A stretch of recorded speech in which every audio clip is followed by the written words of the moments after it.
Olá pessoal, tudo bem? Esse é o canal Aprendendo Serigrafia com o Manzato. Hoje nós vamos falar sobre as emulsões fotográficas. Vamos falar a respeito de emulsões, de como aplicar, vamos falar também a respeito da construção de uma mesa de gravação, vamos falar também de como executar telas em relevo, ou seja, vamos tentar abordar todos os temas relacionados com a emulsão fotográfica. Para iniciar a nossa conversa aqui, nós vamos falar a respeito da resistência química das emulsões. Vamos começar? Resistência química. A resistência química das emulsões está relacionada ao tipo de tinta que ela vai trabalhar. Ou seja, para você trabalhar com uma tinta à base de água, você precisa de uma emulsão que seja resistente a tintas à base de água. Se você for trabalhar com uma tinta à base de solvente, você vai ter que ter uma emulsão que resista à ação de uma tinta à base de solvente. Normalmente, uma emulsão que resiste à tinta à base de água também resiste aos plasticóis. Mas vale aí uma observação. Depende, na verdade, com que tipo de material você vai limpar a sua matriz. Ou seja, se você for limpar a sua matriz com um tipo de solvente, então você vai ter que utilizar, para trabalhar com plastisol, uma emulsão resistente a solventes. Agora, se você for limpar a sua tela com um produto à base de água, então você tem que utilizar, para trabalhar com plastisol, uma emulsão que resiste a tintas à base de água. As emulsões que resistem à ação de uma tinta à base de solvente também resistem à ação de uma tinta ultravioleta, as tintas UVs. Essa é a primeira classificação dentre as emulsões. Vamos falar um pouquinho agora da sensibilização, ou seja, dos sensibilizadores utilizados.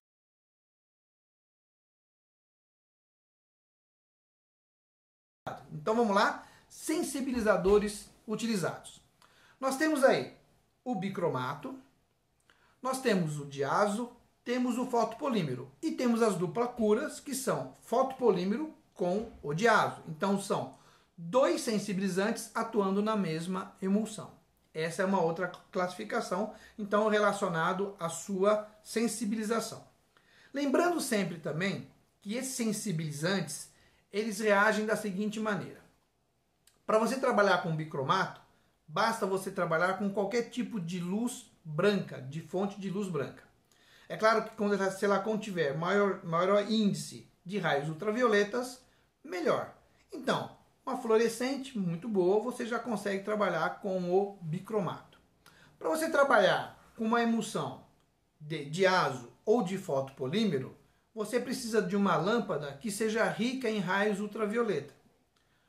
As fluorescentes você também consegue trabalhar, porém o tempo de exposição pode ser um pouquinho mais comprido, mais longo, né?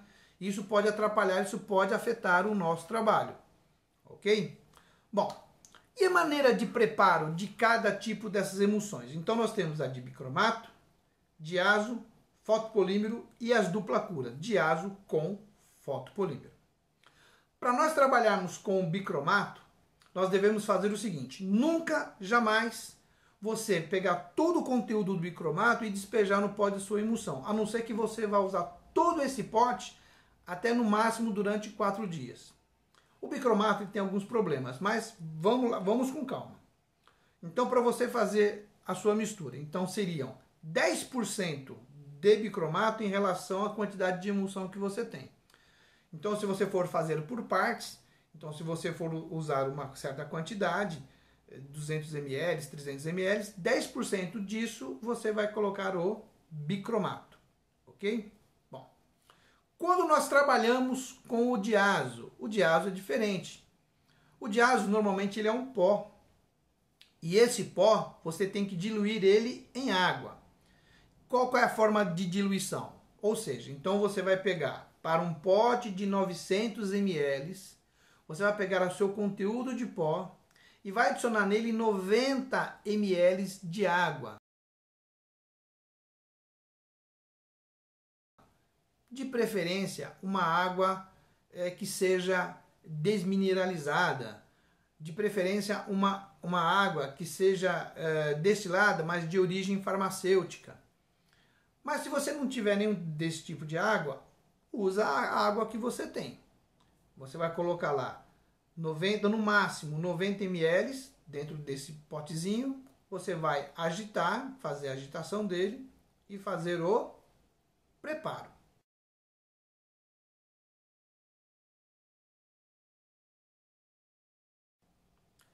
Esse preparo ele vai ter uma duração média de 3 a 6 meses.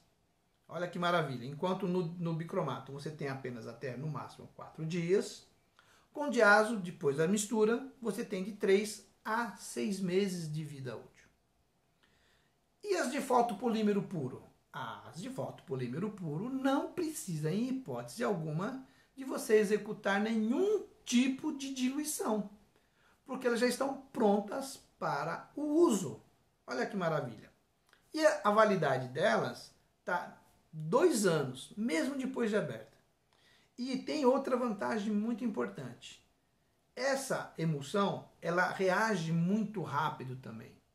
Ela tem uma viscosidade muito boa. Ela não precisa adicionar água, não precisa adicionar nada, então já é uma emulsão pronta para o uso. Quando você trabalha com uma emulsão dupla cura, diazo com fotopolímero, então mesma coisa, toda vez que você escuta a palavra diazo, você precisa fazer essa diluição. Para dupla cura também, a linha dupla cura, a linha dual, né? Ela precisa também adicionar o diazo. Então falamos aqui de como preparar e a vida útil dessas emulsões. Isso é muito importante. Eu tenho aqui até um roteiro, porque é bastante coisa que a gente precisa falar. Ok? Olha que interessante. Questão da viscosidade dessas emulsões. Eu tenho certeza absoluta que já aconteceu com vocês quando vocês usam as emulsões de bicromato. Toda vez que você prepara uma emulsão com bicromato, ela perde viscosidade, ela quebra a viscosidade. Quando você aplica essa emulsão no seu quadro, na sua tela, você vai perceber que ela fica rala. Ou quando você aplica um pouquinho mais de emulsão, ela começa a gotejar. Isso é um problema, né? Então o que as pessoas fazem? Aplica de um lado, aplica de outro, aplica de um lado, aplica do outro, depois vem raspando, né, essa emulsão. Porque se você não fizer isso, ela começa a gotejar, ela começa a criar bolha e você não consegue trabalhar. Mas toda vez que você raspa essa emulsão da tela, você está perdendo qualidade. Você perde a função que a emulsão vai fazer, que na verdade é uma espécie de um corredor que ela vai criar dentro do tecido serigráfico para que ela fique mais adequada ao trabalho. Percebe que sempre quando eu estou falando nesses assuntos, eu vou colocar aí um desenho para vocês entenderem melhor do que eu estou falando. Agora, quando eu trabalho com emulsões de diazo ou de fotopolímero, a viscosidade dessas emulsões são melhores. E aí fica muito mais fácil de eu trabalhar. E aí eu posso, nesse sentido, executar a camada adequada.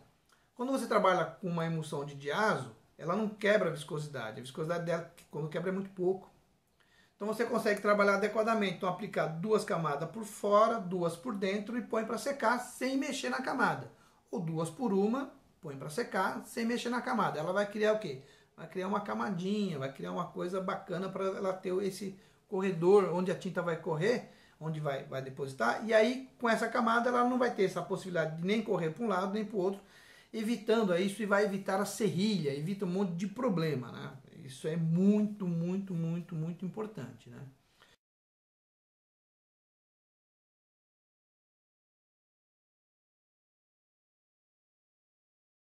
Então, a viscosidade das emulsões está relacionada também ao tipo do tecido serigráfico que você vai usar.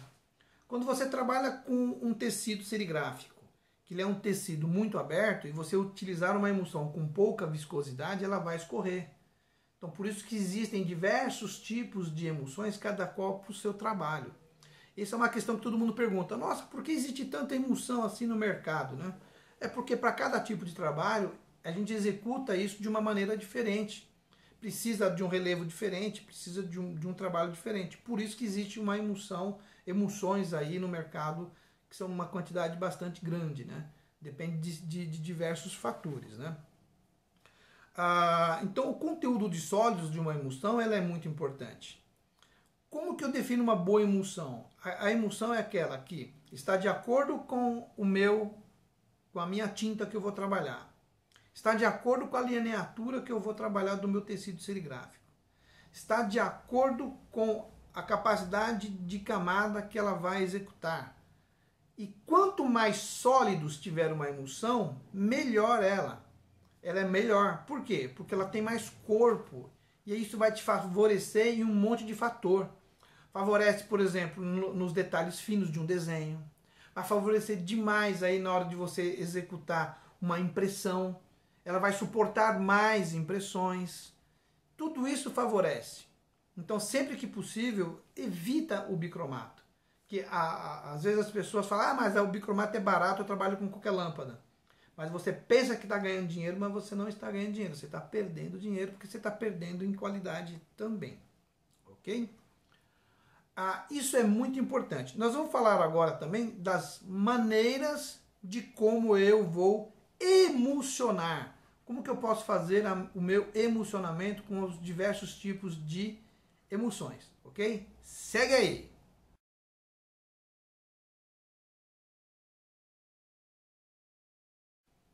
Bom, pessoal, vamos falar então do emulsionamento, né? Como que eu procedo o emulsionamento de uma tela. Isso é muito importante.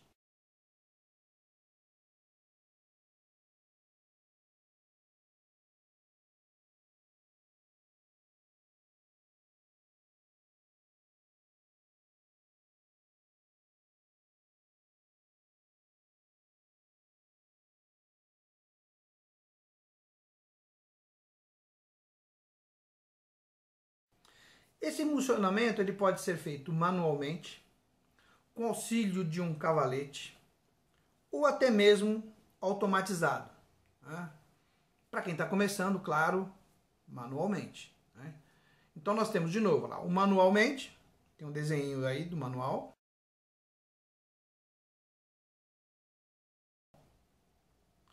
Nós temos ele com o cavalete, olha o desenho do cavalete.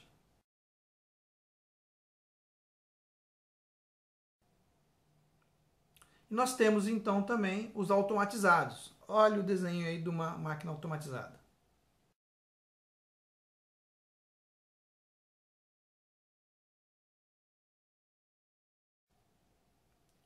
Bom, nesses 3 pontos, a maneira de você aplicar a emulsão é a mesma. O que vai mudar é um equipamento mais adequado que você tem ou não. Então, para nós executarmos um emulsionamento muito bom, de qualidade, mesmo manualmente, nós temos aqui um aplicador de emulsão.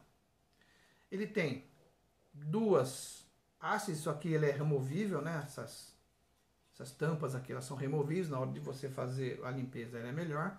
Percebe que de um lado ela tem assim, é mais fino, do outro lado ela é mais grosso. O lado mais fino deposita menos emulsão, o lado mais grosso deposita mais emulsão. Outra coisa bacana é esse ângulo que ele tem aqui, né?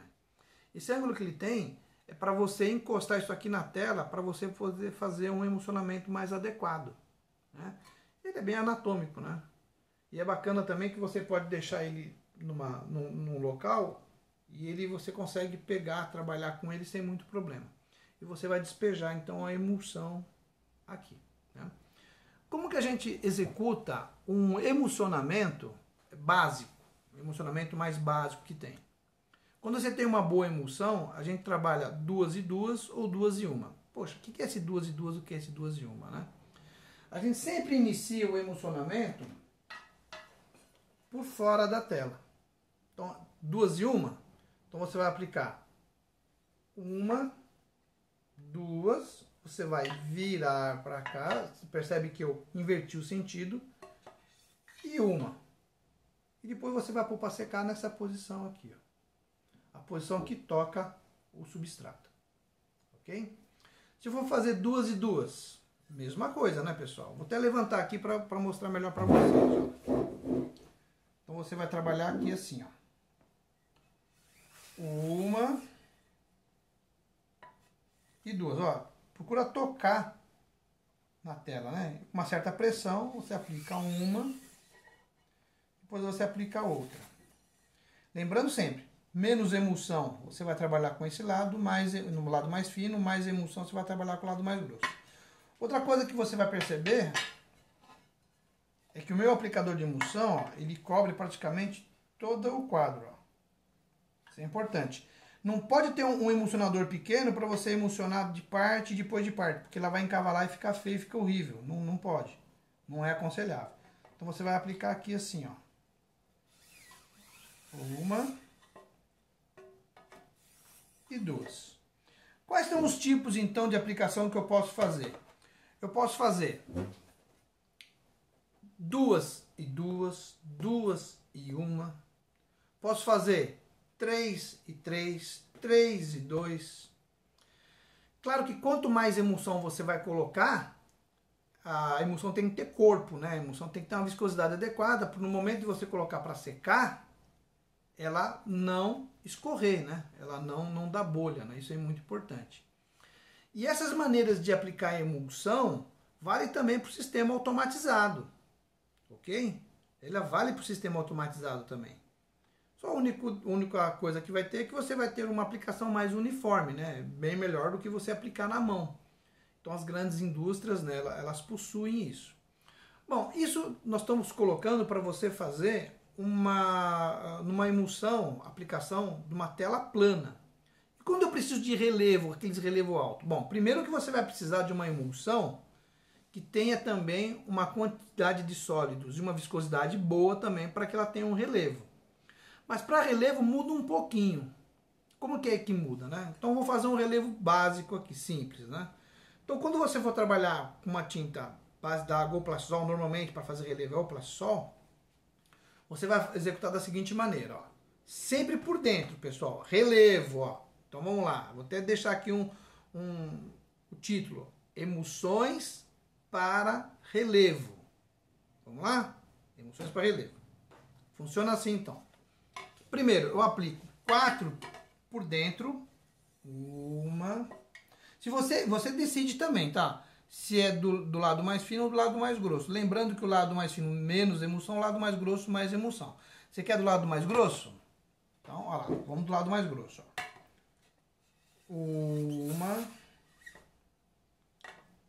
2, virei, girei, 3, 4.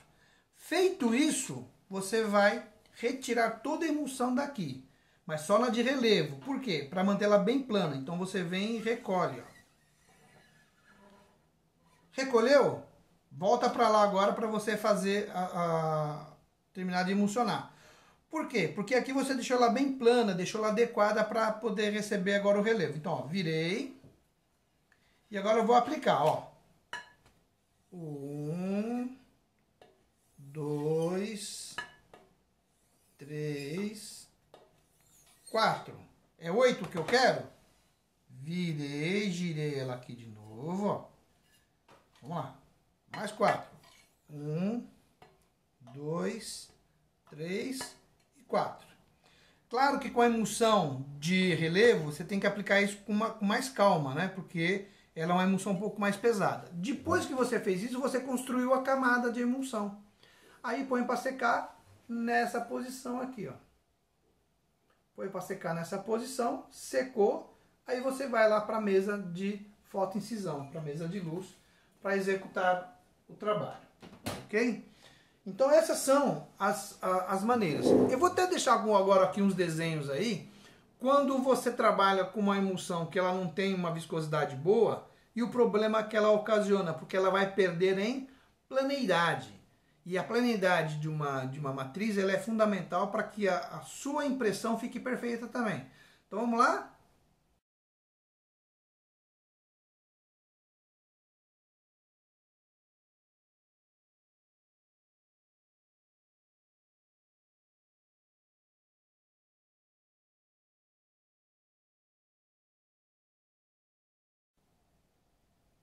Perfeito. Vocês viram então o desenho aí da planeidade, né? Você percebe que quando a emulsão ela não está plana, dentro dessas falhas, a tinta ela vai escorrer por dentro ali e vai me dar a serrilha, né? Isso também é complicado e não pode deixar serrilha, né? E eu também vou deixar com vocês aí um desenho de como a gente deve fazer essa questão da secagem, que posição que você tem que colocar a sua tela, tá ok? Depois de emulsionado. Olha o desenho aí.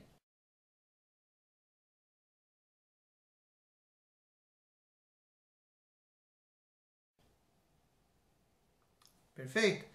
Esse desenho vai te ajudar a trabalhar. Vamos falar um pouquinho agora da estufa. A estufa também ela é bastante importante para a gente entender como que tem que ser feito.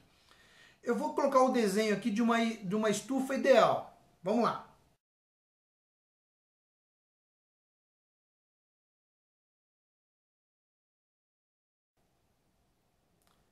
Essa estufa ela é muito importante. Primeiro, você vê que ela tem um Vzinho assim para você condicionar a tela e sem ela deixar tocar a emulsão. Isso é importante. Percebe também que ela tem uma entrada de ar constante. E dentro dela ela fica circulando um ar quente. Qual a temperatura? Temperatura aí até no máximo 40 graus, não precisa mais do que isso. E dentro dessa sua estufa, ela tem que ter um desumidificador de ar. Esse desumidificador de ar ele é muito importante para retirar toda a umidade dela. Porque a emulsão, quando ela está bem seca, é quando ela retira a umidade. E você percebe que tem também nela uma saída desse ar, porque tem uma troca constante de ar. Então essa umidade também ela vai embora. Ok? É isso. Depois que ela estiver bem seca, nós vamos passar então para a fase da exposição em luz. Tudo bem? Vamos seguir.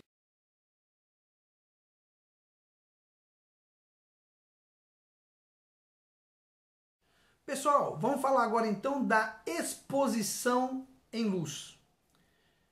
Esse é um tema bastante complicado. Porque você tem aí diversos problemas que você tem que resolver para fazer uma boa fotoincisão. Primeira coisa é o tipo de lâmpada que você vai utilizar.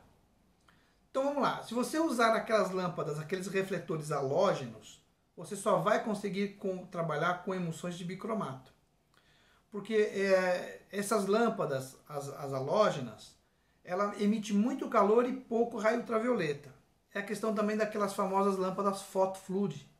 Ela também tem muito calor e pouquíssimo raio ultravioleta.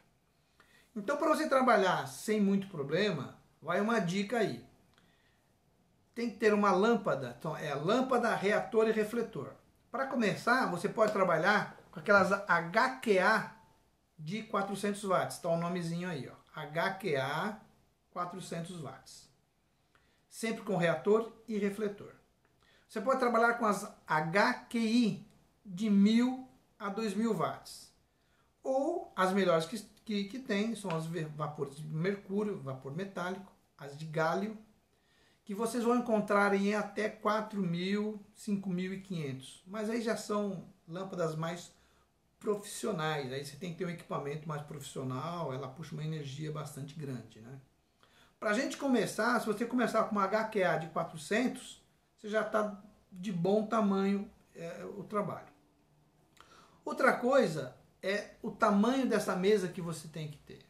Então você vai pegar, por exemplo, o seu quadro, né? Então você vai trabalhar sempre com um quadro desse tamanho, não vai mudar? Você vai gravar um quadro por vez só?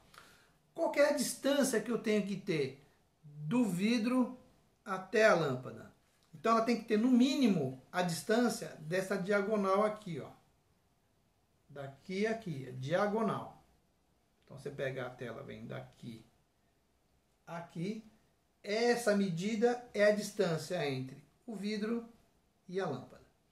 Para trabalhar com duas telas ao mesmo tempo, ou com uma tela maior, então você vai pegar a diagonal dela completa. Vai trabalhar com 4 telas desse tamanho, então junta as 4 telas, Pega a diagonal, é a distância entre lâmpada e vidro. Isso é muito importante. Eu vou deixar aí alguns desenhos de mesa para vocês verificarem também, ok? E claro que também eu vou deixar para vocês aí alguns exemplos de equipamentos mais profissionais. Então segue aí alguns desenhos.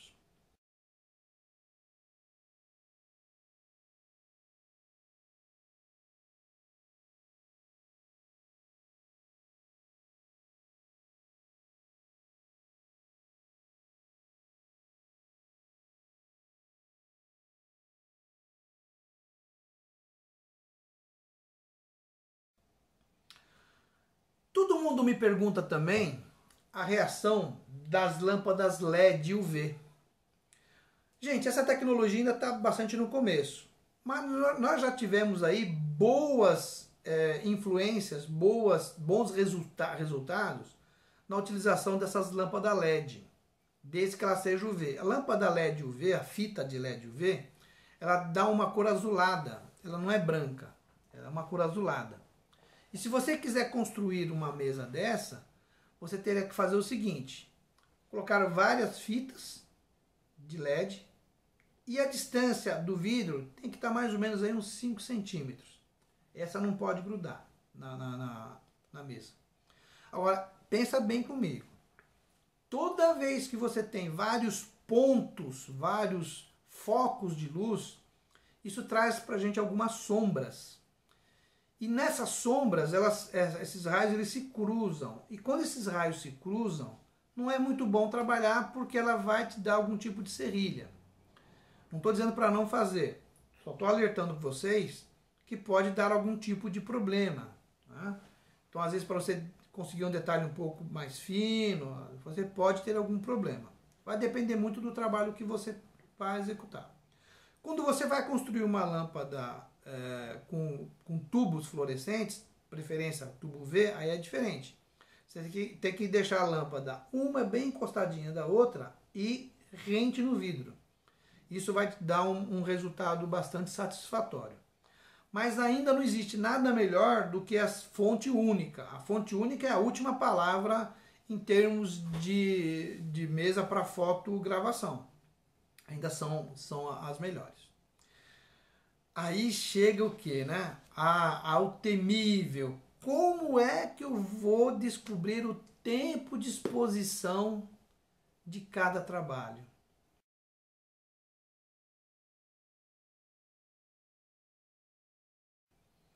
É o que todo mundo pergunta e não existe uma resposta simples. Não existe uma resposta única, porque estão vários fatores, né, que a gente tem ali.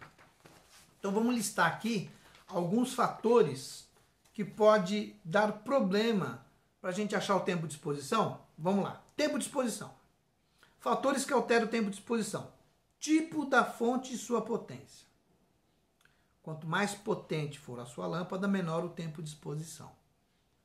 Quanto mais próximo, menor tempo de exposição, mas você perde o ângulo, né? Então tem que tomar cuidado com isso. Vida útil dessa lâmpada. Toda vez que essa lâmpada fica mais velha, ela vai perdendo o poder do raio ultravioleta. A distância entre o vidro e a fonte de luz também é cada vez mais longe, mais tempo, mais perto, menos tempo. Tipo da emulsão. Então tem emulsões que precisam de mais tempo de exposição, tem emulsões que requerem menor tempo de exposição. Normalmente as de diazo requerem um pouquinho mais de tempo e as de fotopolímero puro menos tempo de exposição. Espessura da camada de aplicação. Então você aplica uma camada, cada vez que você aplica uma camada maior, mais é o tempo de exposição. Porque imagina que isso aqui é a camada de emulsão. A luz ela vem por baixo, ela vem matando, né, a emulsão. Né? Então ela vem. Se você para com o tempo aqui, e você liga a luz de novo, ela não começa aqui, ela vem daqui de novo e vai até chegar no final. Tá? Lineatura, diâmetro e cor do tecido.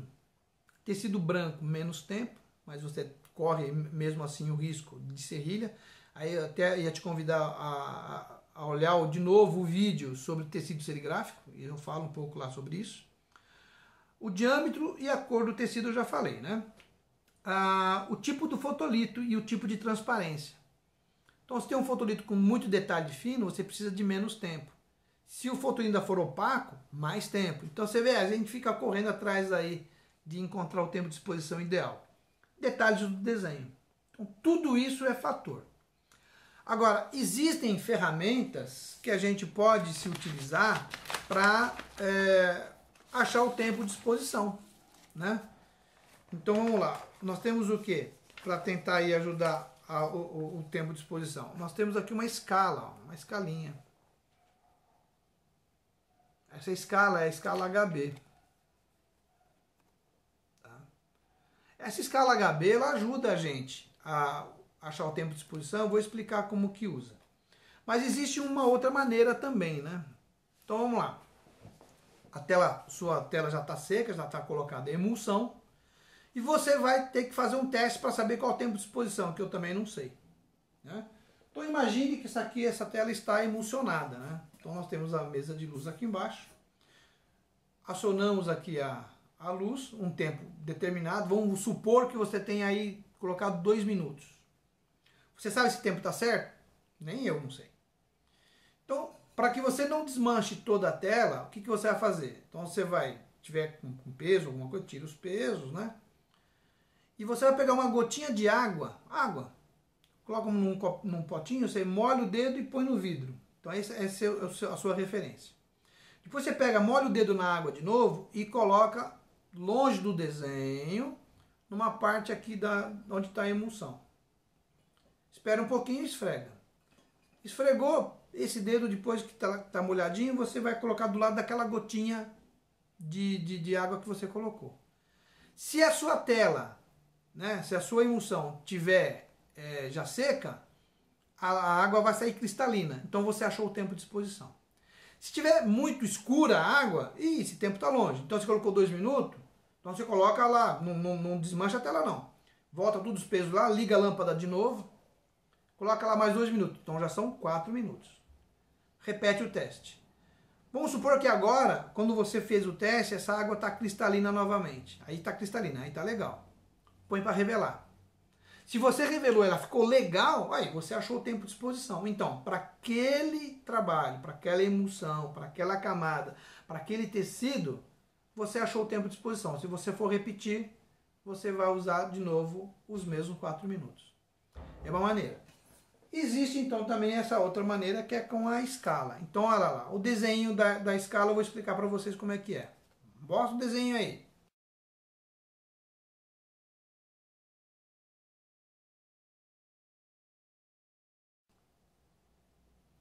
Colocou o desenho? Ó, beleza. Então percebe ali que nós temos uma escala que vai de 10 a 1. 10, 9, 8, 7, 6, 5, 4, 3, 2, 1. E cada vez que ela tem no 10, ela está ficando mais escura e indo para o mais claro. Então, cada vez que ela está mais escura, ela vai bloqueando mais a luz. Ela bloqueia mais a luz. Então, quando você aplica um tempo qualquer e vai revelar, o ponto de equilíbrio é o seguinte. Para tecidos brancos, os steps, né, que são steps que vai de 10 a 1, o step 10, 9, 8, 7 e 6, elas têm que sair. E tem que deixar ancorado na tela o 5, o 4, o 3, o 2 e o 1. Para tecido amarelo, o ponto de equilíbrio é o 7. Então você deu tempo de exposição. Quando você revela, o 10, o 9, o 8 e o 7, ela tem que sair. Ficar ancorado o 7, o 6, o 5, o 4, o 3, o 2 e o 1. Então ela fica ancorada do 7 ao 1. Agora, se você está com tecido branco, ela caiu no 3, faltou tempo. Então tem um fator de correção que eu vou colocar para vocês aí qual que é. E se ela passou no tecido branco, se ela foi para o 8, foi muito. Então existe uma tabela de correção que eu vou mostrar para vocês aí. Então quando você faz a conta do tempo que você utilizou, mais a tabela de correção, você vai achar o tempo de exposição correto. Aí você repete o trabalho. Se no tecido branco ela ficou no 2, faltou tempo. Ela tem que ficar no 5. Então tem a tabelinha também de correção. Para o tecido amarelo, o ponto de equilíbrio é o 7. Então quando você faz a fotoincisão, vai lá revelar, se ela está legal, Então, o 10, o 9, o 8 e o 8, elas são expulsos. Fica o 7, o 6, o 5, o 4, 3, o 2 e o 1. E mesma coisa, se no amarelo chegou no 10, o tempo está muito. Então você tem que repetir isso aí. Aí tem a tabelinha de correção. Se ficou no 3, o tempo foi pouco. Então você tem que também fazer a correção. E aí você vai perceber também que tem uma tabela, uma escalinha triangular. Do 10 ela é bem larga, ela vem afinando até 1. Toda vez que você revelar e cada vez que você conseguir revelar até o 1, é porque a sua resolução de imagem está excelente.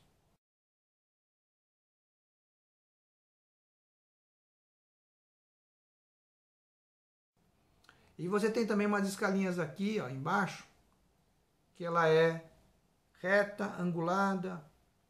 Se você revelou, na hora que você colocar uma lupinha ali, e você perceber que não tem serrilha nenhuma, então o seu desenho também ela vai estar perfeita.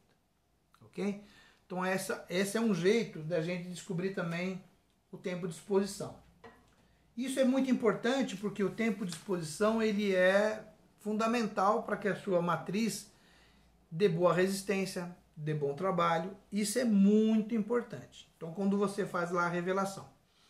Depois que eu descobri o tempo, que fiz a revelação adequada, sempre tente revelar com esguicho de água. Pode ter até uma VAP, mas ela tem que estar com o leque bem aberto, né? Para você lavar mesmo a tela, né? Dos dois lados. Tem até um desenho aí. Olha o desenho aí.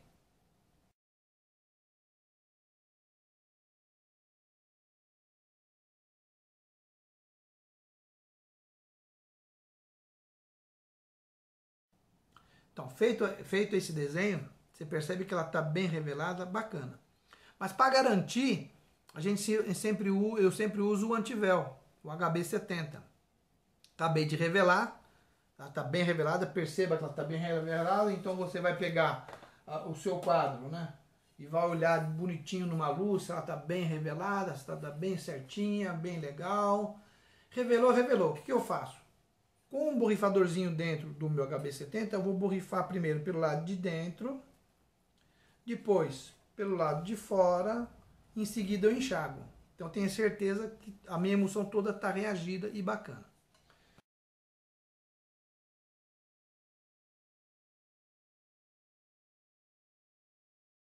Bom, depois que eu fiz essa revelação bacana, bem legal, eu posso fazer o seguinte, eu vou secar a tela, e aí eu quero deixar ela mais resistente.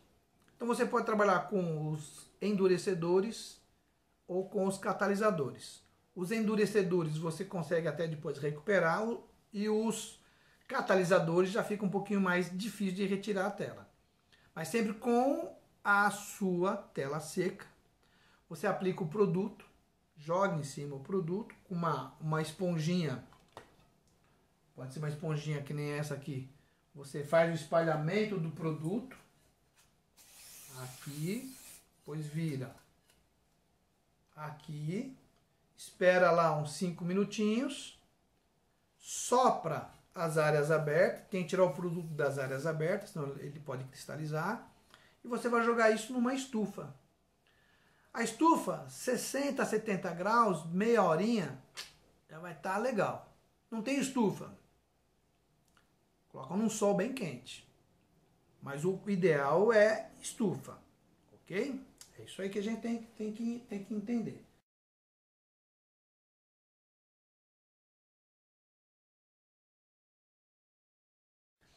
E toda vez que eu faço uma catalisação, é mais difícil depois para eu recuperar. A gente tem que ter noção disso. Depois disso tudo, você pode passar o bloqueador nas áreas abertas, né? Principalmente nas laterais, né? Você aplica lá um bloqueador. Nós temos o bloqueador que resiste à tinta base solvente e tem o bloqueador que resiste à tinta base d'água. O bloqueador que é resistente à tinta à base solvente, você retira com água. Então é o HB20, o rápido. Agora, se você bloquear uma tinta base água com o HB20 Aqua, ele só vai soltar com a aplicação de um removedor de emulsão. Porque ele é resistente à água, né? Senão como que você vai trabalhar numa tinta base d'água. Então ele não recupera fácil, só vai recuperar depois se você colocar nele ali um removedor de emulsão. Se quiser que ele fique depois permanente, você aplica lá também o endurecedor ou o catalisador também no bloqueador.